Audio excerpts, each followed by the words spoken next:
Welcome to Control Shift Lead, a lighthearted and honest look into the monthly mindset of school leaders, brought to you by AWB Education. Sit back and listen while we talk about planning, pivoting, hallway hilarity, and heartfelt moments. This is truly admin life, unfiltered. Now here are your hosts, Jim Wichman and Adam Bush. Well, welcome. I'm Adam Bush. Got Jim Wichman here with me today, and we're going to talk a little bit about this end of the school year. We've got a few days left, depending on where you're at in your calendar and where your end of school happens. But no, we got a few days, and we kind of start talking about what we do with those days. It's either counting the days to the end of the school year, or it's you just get a few less days to make an impact on the students. And so it's kind of like the different perspective is what I wish I looked at it with that. Yeah, that's right. No, it's cool. And I think that's for all of us that are in this field of education, we know we get past, if you have a spring break or an Easter break and you're kind of right in that area, the sprint to the finish is real. We talk about that real all the time. It's real. It is absolutely real.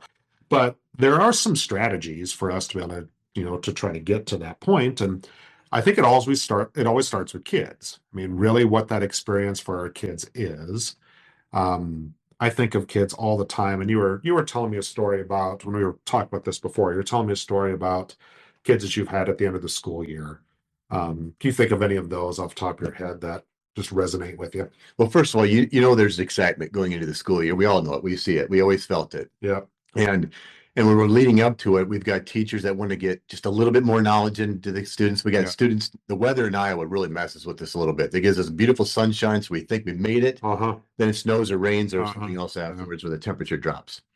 But one thing is consistent is that it's an exciting time at the end of the year for everyone. Yeah. For some, they see a break. Others, maybe not so exciting because they know that summer break isn't pools and playing baseball and riding bikes. It's taking care of siblings. Yep. Whatever the case might be. Yep. What was a memory you had as a, let's think about a 12-year-old as your 12-year-old self. Well, I'll tell you what, the 12-year-old Adam Bush was probably just not wait. I couldn't wait to get summer break started because I was going to the pool. I was going to go play baseball and had the luxury of being an only child. So I didn't have the kids stuff that I needed to worry about. It was, I had a small town too. I mean, it was the sun's up, I'm gone. I come back by supper time. Parents didn't really care where I was. And we were just being kids at that age level. Were they checking in with you on your cell phone? Absolutely not. Yeah. I'm sure I was just always where I was supposed to be. Right. Yeah, that is just it. I mean, it was fun for me, but I also didn't have a whole lot of responsibilities. Yeah. I mean, life would be great if we didn't have any responsibilities. Right. That would be real fun, right? It would be great. But that was kind of what life was like for me. I was sitting there thinking about, and when I have my memories of summer, I do have a lot of positive memories of playing some ball and so forth. But my last year as a principal, there was a student that he was in my office a lot. Sure. He invited himself into my office. The teachers invited him into my office. I invited him into my office. He was there a lot. Yeah. Good friends. Good friends. Very respectful to me. Not good. But he never wanted to be at school. Yeah. And I remember the last day at school, the buses left. We had our big celebrations. The buses left, and he was the only one at school. He did not want to leave the school. And we got talking about that a little bit more, and it's like we had something in common. See, not everybody gets to kind of live the summer like you had mentioned. Yeah. So the same with him. So summer vacation with him was, now I got to take care of babysitting the next day. Yeah. So, whatever the case is, which reminded me of what my summer was like. So my summer, the day one of summer for me was taking care of my brother, making sure he was fed, clothed, and everything else. Making sure my sister was doing her thing. Yep. And fed him lunch and so forth. So that was pretty much it. Now, with that, I would sneak out and play with friends and so forth, but that's really what it is. And I too didn't have that cell phone to check in and so forth, but we played. I know that some of my best memories were with playing with wiffle ball with my brother. Sure. We were the Cubs too, and kind of going with that. Yeah. But the point is, it's not always exciting. And so you could talk to any educator, and we know that before break, we start to see behaviors of kids start spiking up, mostly because of insecurity of what's going to happen. Yeah. Food insecurity, maybe, or just the predictability of what the day is like and so forth. Yeah. School's real safe for a lot of our kids. That's what we want it to be, right? We want it to be the safe spot, Yeah. predictable. Yes. I know where my place is within the school. I know I can expect what school's going to give for me. Mm-hmm. Mm-hmm. And then all of a sudden that, like I just said, my parents weren't worried about me. It wasn't like they weren't involved or weren't, Mm-hmm. part of my life by all means. But not all of our kids even have that aspect. I mean, it literally is on your own. Good luck to you. Mm-hmm. That is scary. It is. It's scary. It's actually scarier now than more, I would think, and more than anything Absolutely. else. Yeah.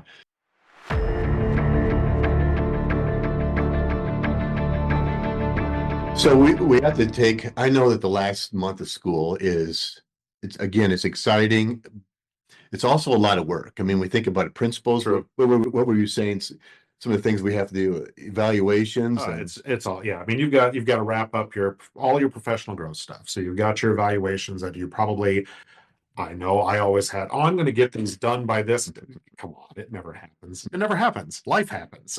So I'm still trying to get those things finished up and get those last ones wrapped up and do them the right way. I don't want it just to be a checkbox. Right on, right on.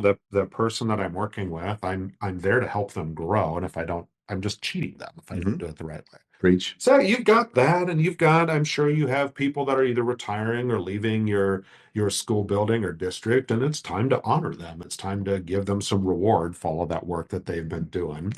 That takes planning. It's not just, if it's going to be done well, it's not just an off the Right cuff on. type of thing. And so, yeah, there's a lot of that stuff that just happens at the end of the year. Let's take that one that you talked about, like celebrating the people who have done their service and so Yeah. forth with that. Yeah. And that is it. It's a critical moment if we do it right. Otherwise, superficial, like you were mentioning. Sure. Yep. What I also think is important, and we sometimes forget this because we want to do that one more thing, one more email, one more test, one more whatever it is. We forget to stop and think about what life was like in August Yeah. to the growth we have now, where we always are trying to get one more thing in there for or learning piece or one more task done or whatever it is for our kids, because we wanted teachers are working hard to make sure that the kids have every piece of knowledge they possibly can in that grade level. But sometimes we forget to even take a moment to think about the little things. Mm-hmm. The kid that couldn't tie his shoes at the beginning of the year can tie his shoes. Yeah, absolutely. Reading. I mean, think about your kids when they were read for the first time. It was like, holy cow, we got to go tell grandma and grandpa. Yeah. We don't celebrate that enough because we think of we're modest people as teachers, that this is just what we do. Yeah. Yeah. And I think about May is a time that we need to really celebrate not just each other, but the learning that our kids have done over the past 8-9 months within that. Have you any celebrations that kind of stick out in your mind? So we've both been doing this a while now, and I've been at a handful of districts, and everybody does it a little bit differently. I think about a previous district that I was at and it was kind of the rite of passage if you had been there long enough. So someone who had really put a lot of time in. We're talking maybe 30 years at this district, and it was retirement time. And it's kind of, I laughed the first times. I thought, oh, that's kind of, really ageism, but we would all chip in some money and buy them a rocking chair. And so we would have the rocking chair out there for them to get as their parting gift, but it was engraved in with the school name and all of this. It was a really neat gift. I like you. That was my first reaction, like, really? But the whole symbolism of the fact that they had earned that. Mm-hmm. They had earned Right. the chair, but really the respect that came with the chair. It wasn't just a certificate. Yeah. It wasn't just a pat on the back. Yeah, a pendant. It wasn't so, it was more personal than that. The other part I've seen too with when districts take the time, it's one thing to do at a large district. Okay. And I'm at a large district right now, and we throw a pretty big celebration. And it's a community sponsored event. There's some community partners that work with that, and they provide some beverages and things and stuff that go along with that. And that's really cool. That is really neat to get a chance to celebrate all together because we're all part of the large team. But when you do that back down at the building level, and that principal, or if it's the associate principal that maybe has a better personal connection with them, but that person that really talks about the outside of school stuff that makes that a human, right?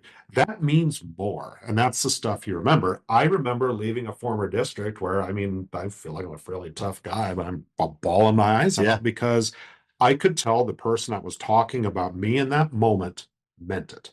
Yeah. And everything that they were saying was really, not only was it true and personal, but it was from the heart. And I knew it. I could tell. That makes me feel really, really special, makes me feel really honored to have been part of their mission as well. So you mentioned the human. One of the things that I kind of grasp onto that is we know we see people as a title of a parent, title of a student, title of a teacher, title as a principal. But sometimes we have to see them as a human first. Like actually Absolutely. all the time we have to see them as a human We first. forget that too often. And when it comes to celebrating people, we can do the surface level stuff and it's great and it's nice, like you were mentioning it. But if we make that time, not take, but make the time to do a little personal touch on it, it says, I see you, you matter, and you have value. Yeah. So when we think about the end of the school year, you see the people and you have the conversations for it. I know as an educator, and I know I don't always show it. You mentioned about bawling or anything. Yeah. Gosh, if you go to any school I've ever been a part of, they'll all tell you that I was the biggest crier in the whole school. So yeah, that's okay. That's all okay. right. I'm Yeah. a passionate guy. Yeah, right. Okay.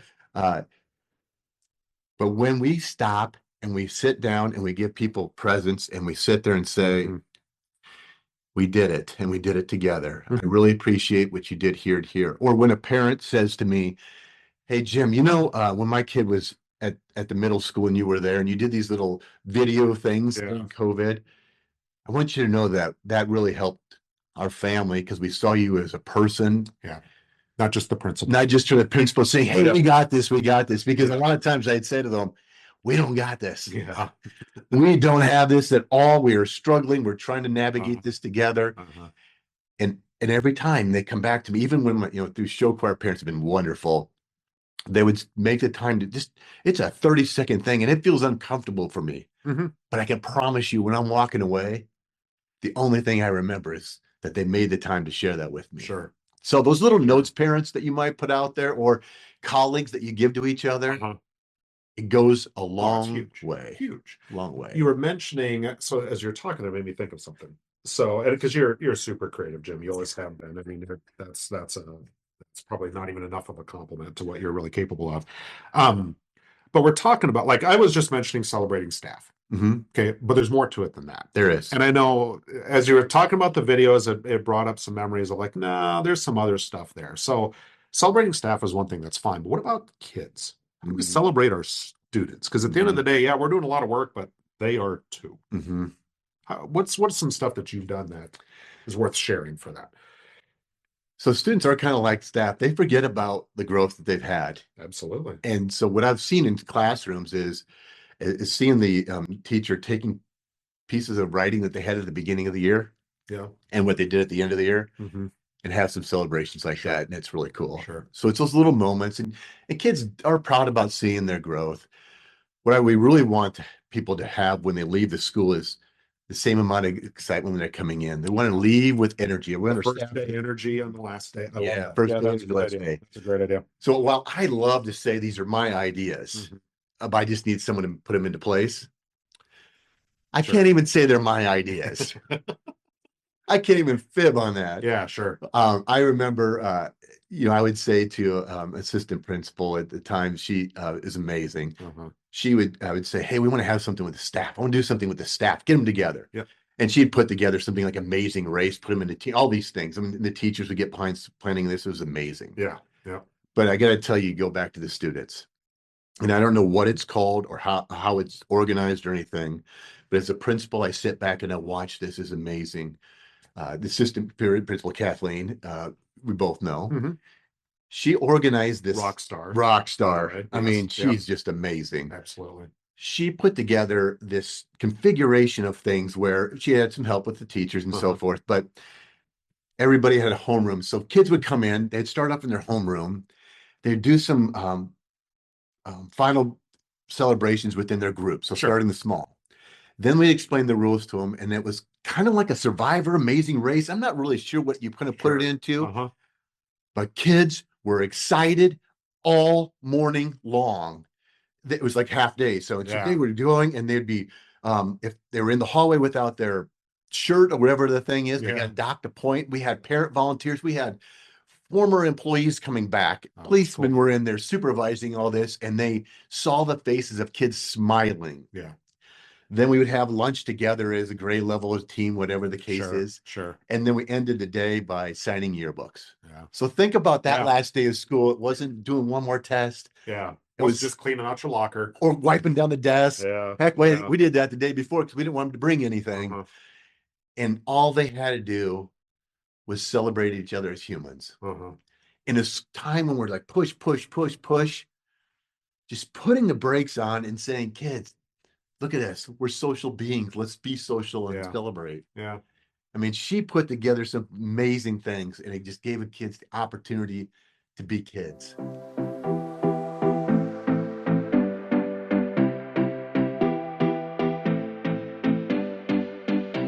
Oh, we were just talking about, I mean, we just said it. You know, you want kids to be as excited in that last day as the first. I mean, think about what you're just describing right there. The kids that are leaving your building. So you've been in a middle school, so there's another building after yours. And in our system, multiple buildings, transitions, all that good stuff, right? I don't know if you call transitions always good, but we made it through. We worked made through it. Yes. So those kids leaving on to the next building, think about that lasting image that they have from being there is just amazing. It's awesome. It's a great, even if some parts of the year maybe hadn't been their favorite, boy, that's a good way to leave. That's a good way to have hugs, high fives, tears. And the ones that are coming back next year again, they've already got a great jump start into the following year, and they come in with that energy, and they also know what's at the end again. That there's going to be something similar to look forward to. Yes. I think that's awesome. That's really cool. That's a really neat idea. But we forget those little moments, and we forget that we are coming together, like you said, the humans first. Yeah. If we forget that moment, then we really kind of forget what our purpose is. If you ask parents, or anybody really, what's your memories of school? A lot of them are social interactions that really don't have anything to do with 2 + 2.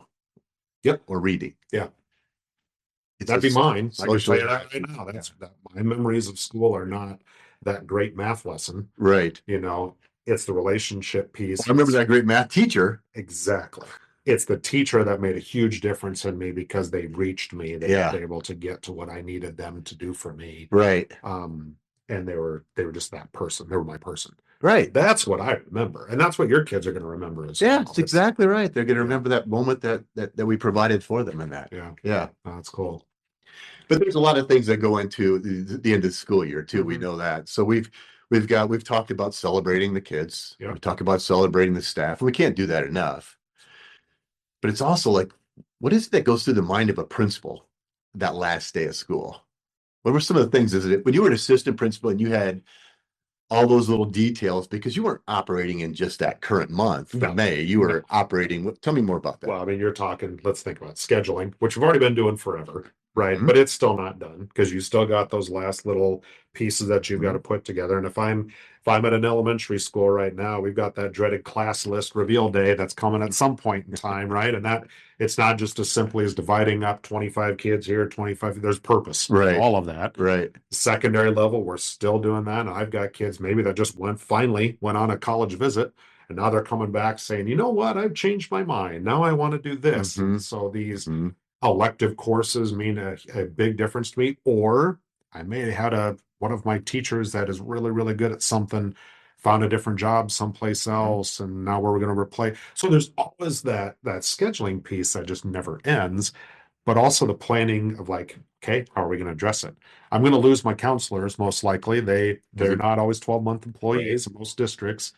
And so at some point in time here in the very near future, my sounding board for changes or ideas, they're gone. Now it is on me to finish up because at the end of the day, that deadline is going to come when kids have to be in classes. Have to be in class. Have to have that stuff ready to go. So yeah, I mean, I think the scheduling piece is a huge part, and being very thoughtful in how you plan that. If you're at a larger district, like I've had the luxury to be the last few years, I typically have another colleague that I can bounce ideas off of, and especially if we're looking at something somewhat innovative when it comes to a schedule. You know, when talking about schedule, it's intriguing me. So I've been elementary principal for a short period of time, then mostly at secondary level with middle school. One tweak in the schedule has an aftershock. It's huge. And I remember, so I could look it through a lens as a parent. I'm like, why can't he just Yep. But once I looked at it through the lens of a Yep. scheduler, which that is not my forte. Yeah. But once you do, I saw ripple effects. Yeah. And it sounds simple, but it never is. See, some of us think that's fun.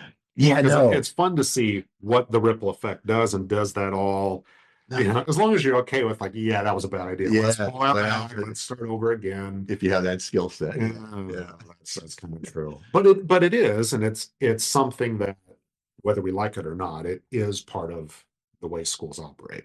A lot of times we have that conversation of the schedule shouldn't dictate how we serve kids. And that sounds great on paper. I love that as my core philosophy. Yeah. But at the end of the day, I have teachers for this block of time. And at a secondary level, you typically have something related to some sort of a period schedule. Yep. And we have all of these things that the state says we have to get in, and the people who have to teach that. So whether we like it or not, the schedule is going to dictate some things. So if I'm a parent and I'm saying this, I get my kids scheduled, how come they can't get in classes? What the tricky part is, and like you said, the larger districts, you have more flexibility, compared to smaller school districts that once you start putting your kids in a schedule and you try to tweak them and change them and everything, there really isn't a perfect schedule most of the time. No. And we try our best to navigate what that is. One of the things I always think it's important for people to understand is when you're putting together a schedule as administrator, we kind of have an idea how that works. Sure. If you're a parent at home, sure, you have no clue how that works. And it's scary when you're like talking about your child, and I'm trying to be the number one advocate for that child. And I don't know how to navigate this as much as possible. I remember for our first kid, we were trying to probably like walk her hand through the schedule. We would probably try to do that, even educators. Yeah, absolutely. For my third kid, 10 years different, I'm not even sure what classes he's taking in that. That's right. And look, he's doing just fine. So look at the more it doesn't matter, because we have great counselors in schools and we have great administrators. And you trust them to do their job. We trust them, but we have to teach our kid how to be an advocate for himself. Sure. Help him write that email, help him go to problem solve within that, which is once the child figures out how to do it, they're gonna, I always go to Mario Brothers. When they're playing Mario, kids fail numerous times. All the time. All the time. Yep. But once they kind of get the gist of it, they can navigate to the next level. That's good analogy. And the next level. Yeah. If we do it for them, they're not going to know how to get to the next level. So we're helping them navigate it and tell them, I believe in you. Like I believe in you. There's just some ways that you can help navigate that. So kind of putting it on there. And I think as administrators, we have to understand that parents are doing the best they know how. Sure. Sure. If you haven't heard me say it, I think my kids will support this. I'm a lot better principal. I was a lot better principal than parent. There's books on being a principal. Yeah. I'm fully guilty of that too. Yeah. And I think we forget that because we're stressed with the adjustments, and then a parent says, well, we got to understand they are supposed to be the number one advocate within that. Yeah. My favorite was the time that my wife called me out on something. She said that was in an email. And I'm like, what are you talking about? And she pulls it up on her phone. I sent the email.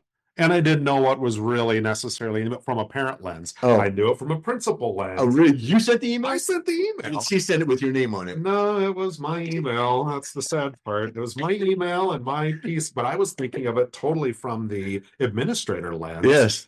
She was looking at it from the parent lens, like, oh my gosh, that's what I sent to my poor parents out there. So needless to say, there was another email. You follow on that one? Yeah, there was a follow-up email. Yeah. That's funny. That's good. But it's a lens we forget sometimes that we need to look through.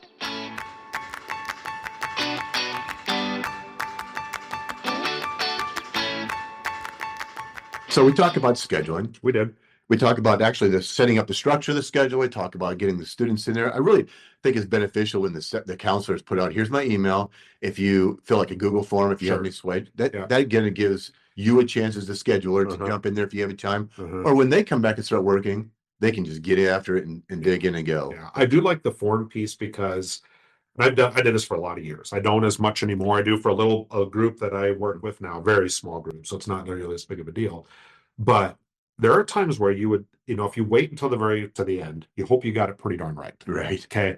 But if I can get some feedback now, you'll see themes. You'll have where all of a sudden I'm getting a whole lot of people asking for this. Like, wait a minute, maybe I've got a couple classes that are conflicting here, especially at like the high school level. I might have this one section of an AP course and one section of this AP course. And this is really interesting to that same group of kids. But if I've got them at the same spot, maybe I anticipated it, maybe I didn't. But like you said, that information that's coming in throughout the course of the summer, We okay, probably should talk about what form we're talking about. I like, just didn't think about that. So like counselors will put out sure, an email to all yeah, the yeah, students. If you have any adjustments or questions in yes, good point, scheduling, good point. fill out this form. That form pops back into a spreadsheet. Yep. Everybody gets to see it. Then you get to see your themes. As a scheduler, you can see what Yeah. you can see what your stakeholders are giving you in feedback, which Mhm. is huge. Because again, if we all got it perfect the first time, we're not sitting around listening to a podcast. We're traveling around the world selling our secrets. So that's actually another point to bring up is someone asked me, you know, I don't know if I've quite got this principal thing figured out. So my point is with that question is if you're asking that question, you got it figured out.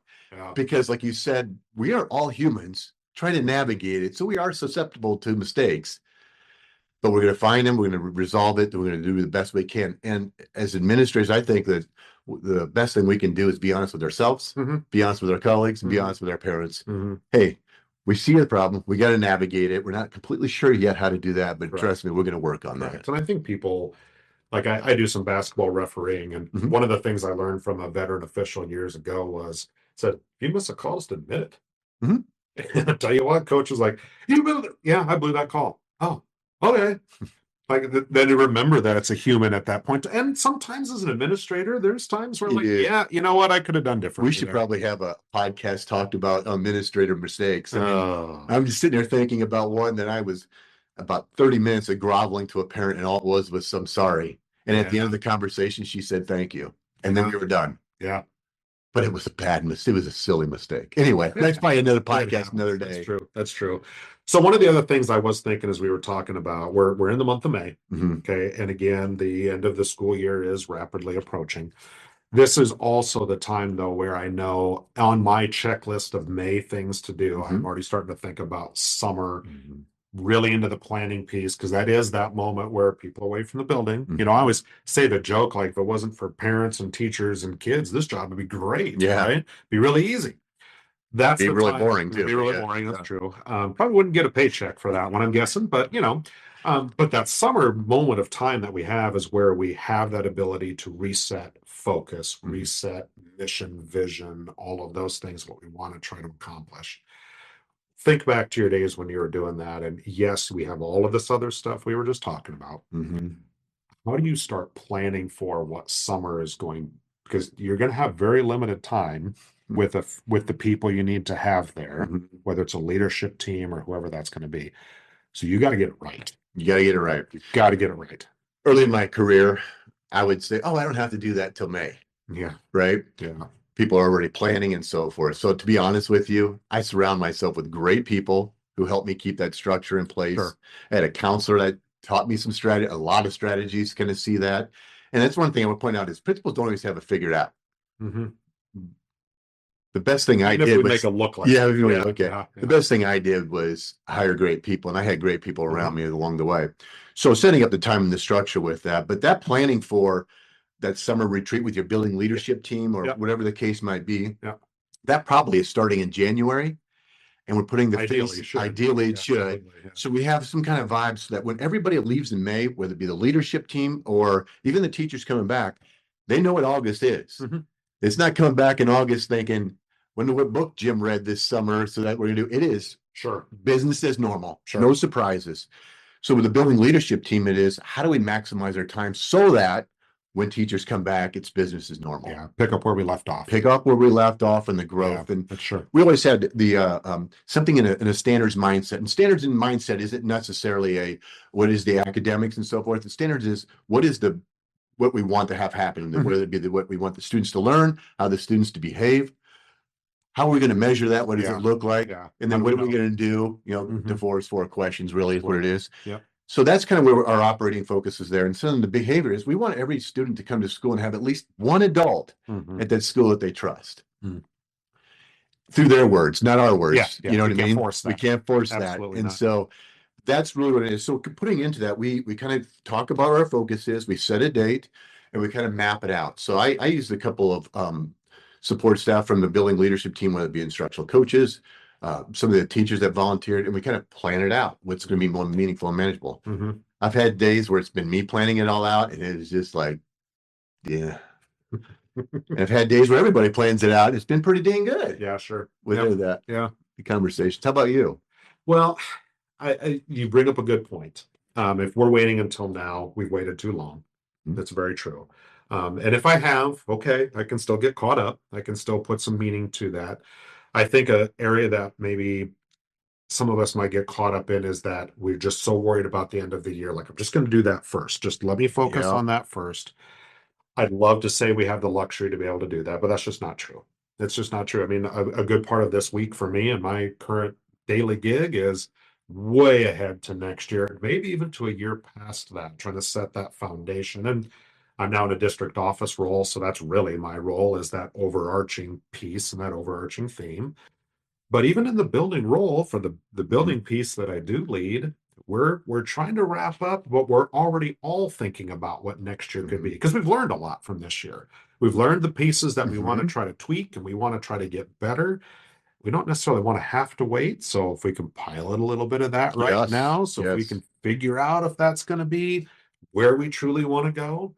But again, I think the idea of that last day of whether it's kids or without kids and it's PD, whatever that's going to be at the end of the year, I like that concept of it. We're just going to move on and pick it right back. No more start stop. Yeah, that's huge. And I think that should be the goal. We want to try to get to that. It's just ongoing. It's that continued growth. No spiraling up there. Yeah. Correct. Yeah. I think that's really neat.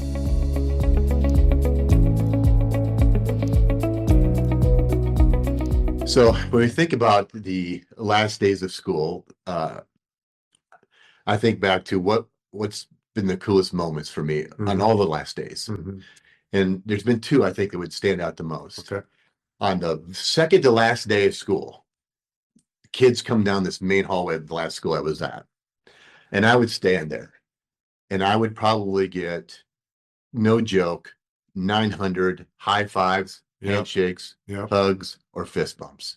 And seeing everybody say, "See you tomorrow, Mr. Witchman," or those are cool memories that I've had as a principal.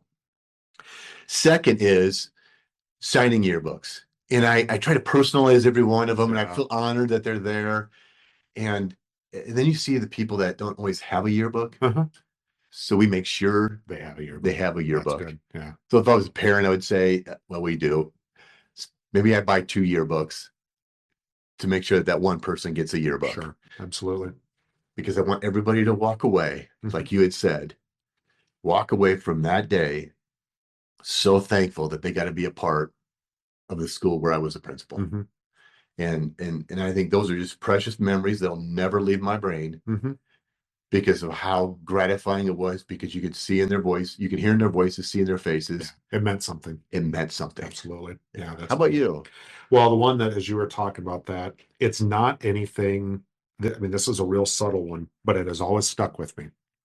You were talking before about having kids in your office the last part of the year, right? And especially at the high school level, if you've got juniors and seniors, there are some where we are literally dragging them across the finish line, right? Yeah. And I can think of one particular kid that the struggle to get to the finish line was, I mean, that was really hard. It was really difficult. And probably the last 2 weeks of school were pretty much in my office. And it was, let's get work done. Teachers were amazing. They'd pop down during a planned time and try to work with his kids because they wanted this kid to get to the end. We get to the last day of school. Unfortunately, he had not made progress to be able to walk at graduation. Graduation was about a week before the last day of school. Hadn't made that mark yet, but he didn't quit. He kept going. So about 4 more days of school was what he needed, and he used all 4 days of school. And as the other kids were leaving and everyone's high-fiving, cleaning out the lockers in a high school, that's, you know, that's its own disaster when you're cleaning out lockers. And I'm doing my parking lot duty and kids are driving away and all of that stuff. And then I walk back and here's this kid sitting in my office and he's done. He'd been done for a little while, but he wanted to wait because I had been too busy. He hadn't had a chance to shake my hand. Oh gosh. And say thank you for just hearing. So first kid to graduate, from high school. First kid in his family to graduate from high school. Parents were both high school dropouts. Grandparents were both high school dropouts or never even remotely attended. Yeah. Right? You know, life was different Mhm. back then. He was the first person in his family to graduate high school, and it was a trek to get to graduation. But that handshake. So you're telling me a kid that a lot of people say he's lazy, a lot Correct. of people say he didn't care, Correct. all these things because he wasn't being compliant doing his schoolwork, stayed after on his own to say thank you. The best part about it is because he works in this area, I've seen him a handful of times since that day, and he goes out of his way to come up and say, Mr. Bush, hey, hey. I've met his wife. I've met his kids. They're probably, I'm trying to think now, I bet he's probably got one. Oh, well, that one's got to be in school, getting old. So yeah, he's got one in school. I met him when they're teeny, tiny, right? Yeah. Because he was so proud and wanted them to know me. And it wasn't like I did a lot. I just didn't give up on him. Which is a lot. Yeah. He saw you as a human because you saw him as a human. Yep. Crazy. So that's my last day of school memory that I can remember. And it's always going to stick with me, but it also just reminds me there'll be another one. There's going to be another kid that just never know. Yep. So maybe, so you're to the viewers out there, the listeners, and wherever the case is out there, maybe it's time to just pause and reflect in May. What was your favorite last day? What was that moment that you had as the last day of school that mattered? And then share it with someone. Don't keep it inside. Share it with someone. Because I never knew this about you, Adam. That was a really cool story. Yeah. Yeah. I mean, you got me teary-eyed. Remember, I'm the sappy one in the group here, so we got to make doing sure my best. Doing my best. Because it kind of goes to what I would say, what I believe in wholeheartedly as I move on is we work really hard. We forget that administration is only as lonely as we want it to be. It's very true. So no matter what, under any circumstances, you're never alone, and that we matter. And we cannot ever forget that more than anything else. It's been great. I love this conversation. Absolutely. Starting off, we weren't really sure how this was going to go, and we kind of flowed into some things that really mattered. I'd be interested in hearing more from the viewers out there about what were some of those memories you had, or what are some other things in May that you have to navigate that we probably forgot within that. But it's been great. So I appreciate this time. Yeah, same thing. And again, like Jim was saying, I mean, share with your colleagues. This is a good opportunity for you to reflect with each other about this struggle. It's a struggle, but it's also a great opportunity. And I think having that opportunity to work through that with your colleagues, it's going to be worth your time. And again, I'd love to hear from you. Love to drop your suggestions in the chat or drop your stories in the chat as well on social media. Connect with us here. Look for us again. We'll come back again in June with another episode here. We can talk about the next phases as we continue to move through this journey that is leading a school, leading a district, or certainly anything within school leadership. Thank you for joining us on Control Shift Lead, brought to you by AWB Education. Please check back next month for another lighthearted and honest look into the monthly mindset of school leaders. Please take a moment to like, comment, rate, or review our show.